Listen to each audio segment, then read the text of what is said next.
2:17 a.m. Naval Support Activity Bahrain, Manama, Kingdom of Bahrain. The Persian Gulf in October, temperature 31 degrees Celsius before dawn, salt air thick and still. The city lights of Manama reflect an orange across the water to the west.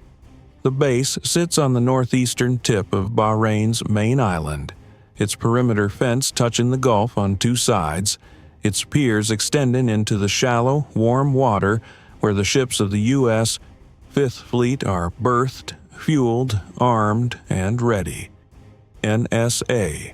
Bahrain is the operational headquarters of the United States Fifth Fleet and the Combined Maritime Forces, the nerve center of American naval power projection across the entire Middle East, from the Red Sea through the Persian Gulf to the Arabian Sea.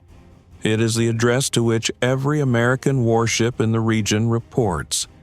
It is, by any strategic calculation, the single most valuable fixed American military target in the Middle East.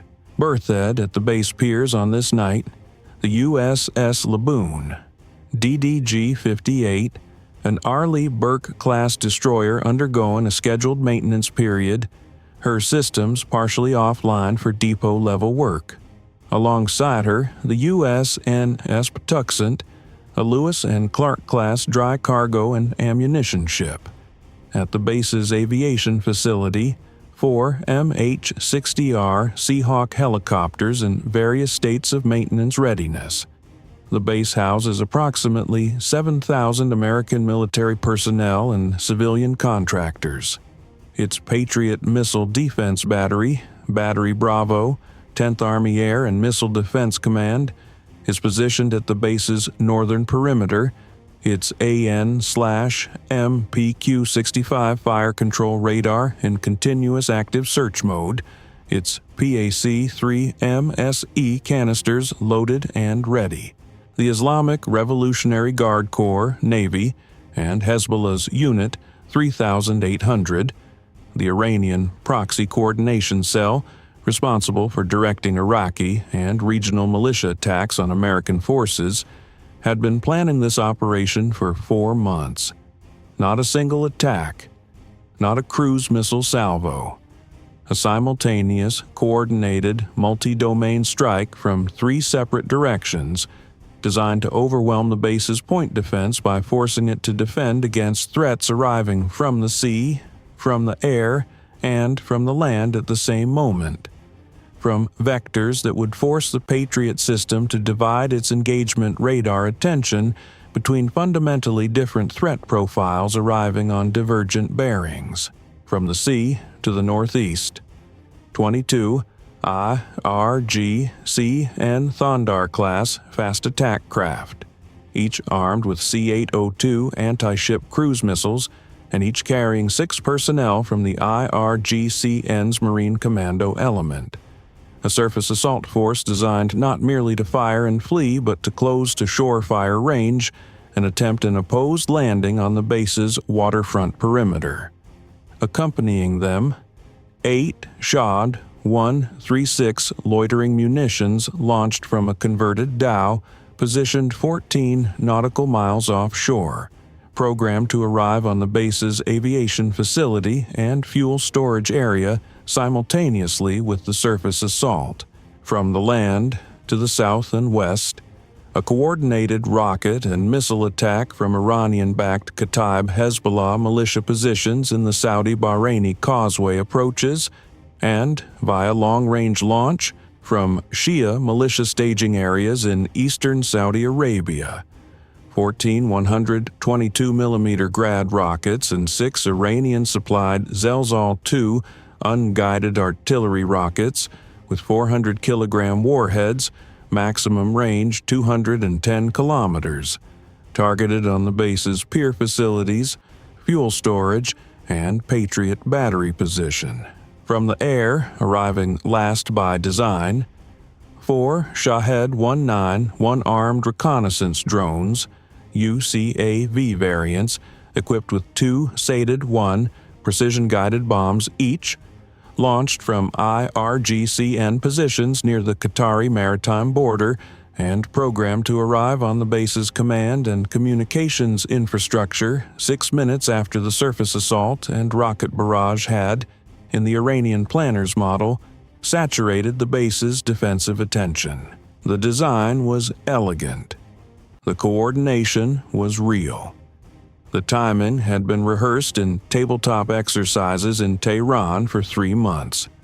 The planners had identified what they believed was a 40-second window of defensive vulnerability, the period between the Patriot battery engaging the Zelzel rockets inbound from the southwest and the arrival of the first Shahed-191s from the southeast, during which the AN/MPQ-65 radar would be committed to a terminal ballistic engagement and unable to simultaneously acquire the low-altitude drone tracks approaching from a different bearing. 40 seconds. The window between the last rocket kill and the first drone impact on the Combined Maritime Forces headquarters building. They made 6 catastrophic mistakes. The first mistake, the planning security. 4 months of coordination between the IRGCN, Shahed-Hezbollah, and Unit 3800 across 3 countries had generated a signals intelligence picture that NSA and CENTCOM had been developing since the first planning meeting in June. The operation was never specifically identified by name, but the pattern of communications, personnel movements, fuel procurement consistent with Shahed-191 operations, and Thondar repositioning near the Qatari maritime boundary had produced an assessment specific enough to trigger FPCON Delta, the highest force protection condition, at NSA Bahrain 78 hours before the attack. All non-essential personnel sheltered. All defensive systems manned and hot. There was no 40-second window. The defense had been at 100% readiness for 3 days. The second mistake, the Dow. The converted fission vessel that had launched the 8 Shahed-136 loitering munitions was not a covert platform. A Dow sitting stationary for 4 hours, 14 nautical miles northeast of NSA Bahrain, at night, in a sea lane where commercial traffic moves steadily, had been detected by the base's Harbor Defense Radar Network, a system of AN/T-PQ 48 lightweight counter-mortar radars modified for surface search, positioned on the base's waterfront perimeter, specifically to monitor the maritime approach. The DHO had been logged as a SUSP, suspicious contact, at 10:30 p.m. the previous evening when it ceased forward movement and anchored. It had been assigned a continuous watch by the Harbor Defense Coordination Cell. When the first Shahed-136 launch occurred at 2:17 a.m., the infrared signature of the drone's launch detectable to the watch team's night vision devices at that range. The contact was already classified, already targeted, and already had a response package prepared. The third mistake, the land attack timing. The Zelzel 2 rockets had a flight time of 4 minutes and 20 seconds. The Grad rockets had a flight time of 90 seconds. Launching both simultaneously, as the plan specified, meant the Grad launches occurred 4 minutes after the Zelzals. The Q-53 counter-fire radar detected the Grad ignitions within 8 seconds. 4 minutes and 10 seconds of warning time for a Patriot crew that had been at FPCON Delta for 78 hours. An eternity. The fourth mistake, the Thondar approach geometry. 22 fast attack craft moving at 40 knots in a coordinated surface assault from the northeast produced a radar picture on the base's harbor defense network that was unmistakable from the moment the craft left their staging positions, 41 minutes before the planned strike time. The SH-60R Seahawk that launched from the base's aviation facility at 1:44 a.m. not in response to the attack, as a routine FPCO and Delta patrol, had been tracking the Thondar formation for 37 minutes and had transmitted its full track picture to the Base Defense Operations Center via data link. There was no surprise. The surface assault force was known, counted, tracked, and had a defense plan executed against it before the first craft came within weapons range of the base. The fifth mistake: the 40-second window model. The Patriot PAC-3 MSE's engagement cycle time against a Zelzal-class ballistic target, from radar acquisition to intercept, had been modeled by Iranian technical analysts based on open-source data and Saudi Arabian Patriot performance in Yemen. That data showed Patriot radar commitment times of 35 to 50 seconds per engagement. What the model did not account for was the AN/T PY-2 X-band radar deployed at a classified position in Bahrain, which provided track data to the Patriot battery via the JTAGS data link and reduced the AN/MPQ 65's own radar commitment time per engagement by allowing the fire control radar to conduct handoff tracking rather than continuous illumination for the full ballistic flight. The engagement window overlap that the Iranian planners had calculated did not exist with the AN/T PY-2 in the network. The sixth mistake was the most human. The commanders who designed this operation spent 4 months planning the attack. The commanders who defended NSA Bahrain had spent 22 years planning the defense. 22 years of institutional knowledge, system integration, and continuous wargaming versus 4 months of adversary planning. The asymmetry was not in weapons. It was in time. The defense had won before the attack began. At 2:17 a.m., the attack initiates on all 3 axes simultaneously. In the Base Defense Operations Center, the watch officer has the full picture within 9 seconds of the first Zelzal launch. 3 separate threat streams displayed on his screen simultaneously. He does not triage.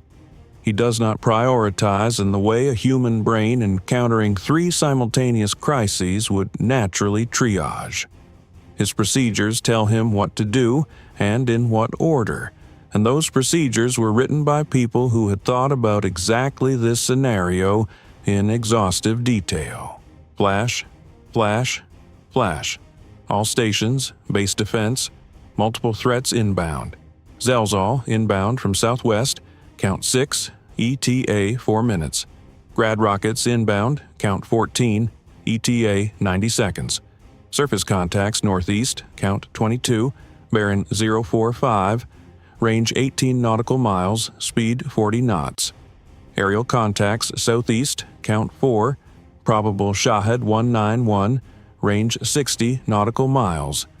Weapons free for all defensive systems. Execute Base Defense Plan Delta. The Patriot battery engages the Grad rockets first. The shortest timeline threat. The AN/MPQ-65 acquires the 14 Grad rockets in their ballistic arcs above the Saudi Causeway approaches. The Grad is a 122mm unguided artillery rocket, fast, small, and relatively simple compared to the ballistic missiles the Patriot was designed to intercept. The PAC-3 MSE is vastly over-engineered against a Grad. It is also the only weapon in the battery capable of guaranteed intercept against a subsonic ballistic threat at this range and altitude combination. The battery fires 8 PAC-3 MSE missiles in a 10-second ripple, assigning 2 interceptors to the 7 highest priority tracks. 8 intercepts. All 14 Grad rockets destroyed in their ballistic arcs between 3 and 7 kilometers from the base perimeter. At altitudes between 1 and 3 kilometers, not one reaches the base. The impacts of the burning rocket debris occur in the waters of the Gulf and in the uninhabited mudflats south of the base, the battery immediately re-engages against the 6 Zelzal 2 rockets. Faster, heavier threats with 400-kilogram warheads moving at Mach 3.5 in the terminal phase. The AN/TPY-2 track data dramatically accelerates the fire control solution. 12 PAC-3 MSE interceptors fire against the 6 Zelzal tracks, 2 per target. All 6 intercepted between 8 and 19 kilometers from the base. High-order detonations visible from the Manama waterfront as flashes of white light in the southwest sky. The debris falls into the Gulf, simultaneously with the Patriot engagement. The maritime threat is being prosecuted on 4 separate weapon systems. The SH-60R Seahawk helicopter that had been tracking the Thondar Formation for 37 minutes rolls in from the northeast at low altitude. It has been joined by a second SH-60R launched from the base at 2:14 a.m., 3 minutes before the attack initiated, when the Thondar Formation's speed increase to attack profile was detected by the harbor defense radar. Both helicopters carry AGM-114L Hellfire longbow missiles. The lead helicopter fires its first Hellfire at the lead Thondar at 2:18 a.m. from a range of 4 nautical miles. The Longbow's millimeter-wave radar seeker acquires the warm engine signature of the fast attack craft clearly against the cool Gulf water. Impact. The Thondar disintegrates. The helicopter traverses its laser designator to the next craft and fires. And the next. The 2 Seahawks work through the formation in coordinated pairs, one engaging from the north, one from the south, systematically eliminating the assault craft before they can reach their coastal fire positions. From the base's waterfront, 2 Mark 6 patrol boats sortie from their berths and engage the nearest Thondar craft with 25mm chain guns. At the ranges involved, the Thondar craft pressing their assault through defensive fire. The chain gun is devastating against open-deck fast attack boats with exposed crews. 4 additional craft eliminated in the first 3 minutes. 3M 2.5 zero-caliber heavy machine gun positions on the pier heads engage the closest inbound craft simultaneously. Tracer rounds across the water. 3 more Thondar craft damaged or disabled. At 2:20 a.m., the USS Laboon, partially offline for maintenance but with her crew at general quarters and her function and combat systems active, fires 4 Yayar IM-116 Roland airframe missiles from her starboard launcher at the Shahed-136 loitering munitions now visible on the base's radar picture approaching from the northeast. The Ram missiles, in surface-to-air engagement mode, track the Shahed jet engine emissions with passive infrared homing. 4 missiles. 4 kills. The Ram launcher reloads in 12 seconds. The Laboon fires 4 more at the next 4 Shaheds. 3 kills. 1 Shahed survives the first 2 Ram salvos, its small size and low thermal signature making its terminal approach difficult for the passive IR seeker in the cluttered electromagnetic environment near the shore. The base's Phalanx C IWS, positioned on the pier complex specifically for exactly this threat profile, acquires the surviving Shahed at 1,200 meters. Half-second burst.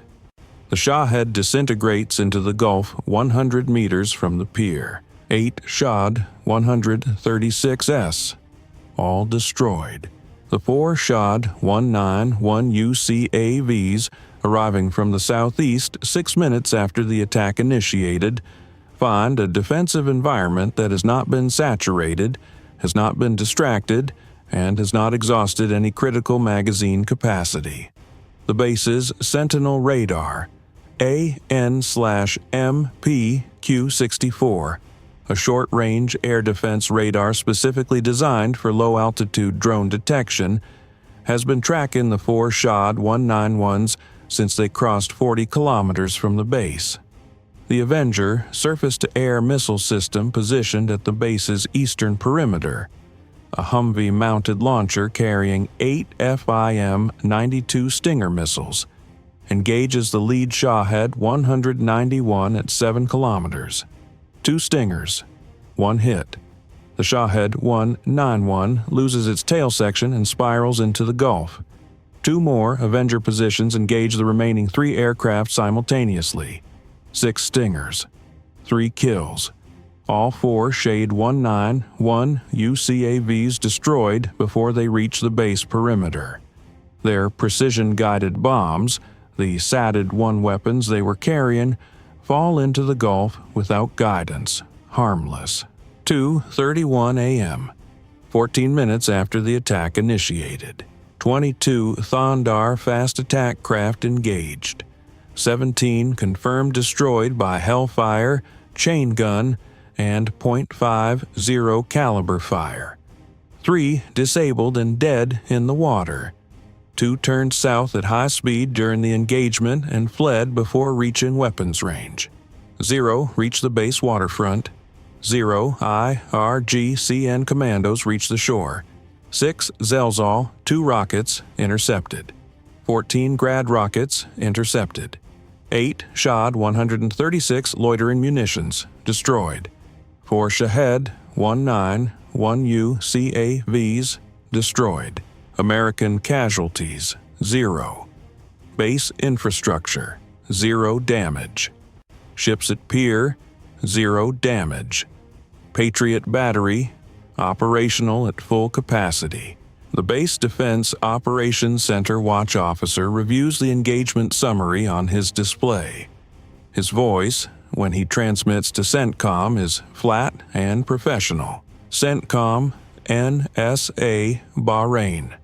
All threat vectors neutralized. 3-axis coordinated attack. 0 casualties. 0 damage. Counterstrike package is ready. Request authorization for response package Anvil. Authorization arrives in 90 seconds. At 2:33 a.m., the response begins simultaneously on 5 axes, a deliberate echo of the attack's own multi-domain design, answered with greater mass, greater precision, and incomparably greater destructive power. USS Laboon opens her functioning VLS cells. 14 Tomahawk Block 5 missiles launch in a 17-second ripple. 6 are targeted at the IRGCN Thondar staging facility at Bandar Deir on the Iranian coast, the base where the 22 attack craft had been prepared, loaded, and launched for tonight's mission. The pier infrastructure, the fast boat shelters, the weapons storage building, and the fuel depot take Tomahawk hits in a timed sequence that spans 41 seconds from first to last impact. The pier infrastructure collapses. The boat shelters burn. The weapons storage detonates in a secondary explosion visible from the base. 8 Tomahawks are targeted at the IRGCN command facility at Bushehr, the regional headquarters that had coordinated tonight's combined operation, identified by Signals Intelligence as the source of the encrypted command traffic that had spiked in the 4 hours before the attack. At 2:35 a.m., 4 FA-18E Super Hornets from the USS George H.W. Bush, operating in the northern Arabian Sea 300 miles to the southeast, and placed on alert 72 hours earlier following the intelligence warning, cross into the Gulf of Oman at altitude. Each aircraft carries 4 AGM-158C LRASM, standoff anti-ship missiles programmed to the last known positions of the 3 Thondar craft that fled south, updated in real time by a data link from the SH-60R helicopters that have been tracking them since they turned. The 3 fleeing craft are 51 nautical miles from the base when the first LRASM impacts. 3 craft, 9 missiles, 3 per target for certainty. All 3 destroyed. At 2:38 a.m., AP-8 equal Poseidon maritime patrol aircraft that had been orbiting at altitude over the Gulf of Oman since 11 p.m. under the FPCON Delta surveillance tasking, drops a full pattern of active sonobuoys on the approach corridor where the dhow that launched the Shahed-191 had been positioned. The dhow itself had been engaged at 2:19 a.m. by the second SH-60R Seahawk with 2 AGM-114R Hellfire missiles following the base's weapons free authorization for the maritime engagement area. The vessel sank in 4 minutes. But intelligence assessed that the DHL may have operated from a larger IRGCN support vessel positioned further offshore. The sonobuoy pattern confirms one subsurface contact, an IRGCN Gator-class midget submarine, running at 60 meters on battery power, positioned to observe the operation and potentially engage rescue craft following the attack. The P-8A classifies the contact, marks the datum, and requests engagement authorization from CENTCOM. Authorization is received at 2:44 a.m. The P-8A drops 2 Mk-54 lightweight torpedoes on the contact datum. Both weapons go active at 100 meters depth. One acquires, one intercepts. The Gadir's pressure hull is breached at 2:46 a.m. The contact goes silent. The debris rises to the surface. Oil, composite material fragments, personal effects.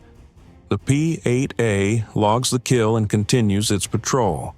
At 2:41 a.m., 2 MQ-9, Reaper drones operating from Al Udeid Air Base in Qatar, retasked from their surveillance orbit over Iraq at 2:20 a.m. when the attack began, reached the Kataib-Hezbollah rocket launch position in eastern Saudi Arabia. The Q-53 counterfire radar had tracked the Grad rockets back to their launch point with a CEP of less than 50 meters. The MQ-9S arrive overhead of the launch site and find 2 vehicles, a truck-mounted Grad rocket launcher and a support vehicle, attempting to relocate along a dirt road. Both vehicles destroyed by GBU-38JDAMs. The launch site itself, a pre-prepared firing position with pre-cut firing lanes and pre-positioned ammunition, takes 2 additional GBU-38s on the ammunition cache. Secondary detonations as the remaining 122mm rockets cook off confirm complete destruction of the launch site's remaining capacity. At 2:44 a.m., 2 additional MQ-9s retasked from Iraq reached the Zelzal, 2 launch positions in eastern Saudi Arabia. The Q-53 back azimuth data and the AN/T PY-2 launch point computation have provided a firing position accurate to within 100 meters. The MQ-9 targeting pods, operating in flyer mode, identify the residual thermal signatures of recently fired rocket motors at 3 separate positions. 2 Zelzal transporter erector launchers that had not yet departed their firing positions are destroyed by Hellfire strikes. A third TEL, already moving on a desert track toward a concealed position, is identified by its thermal signature and destroyed by a GBU-38. By 3:04 a.m., 47 minutes after the attack initiated, the counterstrike is complete across all 5 axes. Battle damage assessment, compiled by CENTCOM at 5 a.m. Bandar Dayer IRGCN Thondar staging facility. Pier infrastructure destroyed, 4 boat shelters destroyed, weapons storage destroyed with confirmed secondary detonation, fuel depot destroyed. IRGCN Bushehr Regional Command Facility destroyed. 3 fleeing Thondar craft sunk by LRASM Gahadir-class midget submarine, sunk by Mk-54 torpedo, crew of 18 assessed as killed. Kataib Hezbollah Grad rocket launch position destroyed, remaining ammunition inventory destroyed in secondary detonation. 3 Zelzal 2 TEL vehicles, 2 destroyed at launch position, 1 destroyed on egress route. Total IRGCN fast boat assets destroyed or disabled in tonight's engagement. 20 confirmed destroyed, 3 mission killed. Bandar Dayer facility assessed as non-operational for 6 to 12 months. Estimated Iranian and militia personnel killed in action, 81 to 117. Combined IRGCN militia maritime strike capacity in the Northern Gulf, assessed as reduced by 50 to 65% of identified assets. American casualties, 0. NSA Bahrain infrastructure, 0 damage. Ships at pier, 0 damage. Personnel, all 7,000 accounted for, all safe. At 3:10 a.m., the Base Defense Operations Center shifts to FPCON Charlie, not Delta. Charlie. The watch officer determines that the threat has been sufficiently degraded to reduce from maximum to high. The Patriot battery remains in active search. The Seahawk helicopters are back on patrol. The Mark 6 boats resume their harbor circuit. The base functions. The piers are intact. The ships are undamaged. In the Combined Maritime Forces Headquarters building, the building that the 4 Shahed-191 UCAVs had been targeted to strike with their Shahed-1 precision bombs. The night duty staff is completing the preliminary after-action report. The building is untouched. The report is filed at 3:22 a.m. It is accurate and complete, and its final line reads the same way every after-action report at NSA Bahrain reads when a threat has been defeated. 0 casualties, 0 damage, all systems operational. The IRGCN commanders in Tehran are confronting the same mathematical reality that every adversary who has tried this confronts. A 6-month operation, intelligence collection, weapon procurement, coordination across 4 countries, produced a 14-minute engagement in which the American defense functioned perfectly and the combined force was annihilated. The Thondars are gone. The rockets are spent on Patriot missiles. The drones are wreckage. The Gadir is on the bottom. The staging base is rubble. NSA Bahrain stands unchanged. There's no combination of surface, air, and land threats that can simultaneously overwhelm a fully prepared American defensive system. 0. That is the outcome.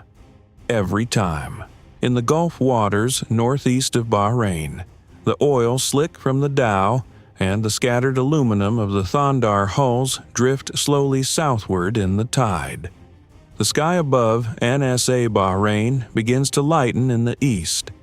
The temperature climbs toward 33 degrees. A C-17 taxis to the runway. The Patriot radar sweeps. The base opens for another day.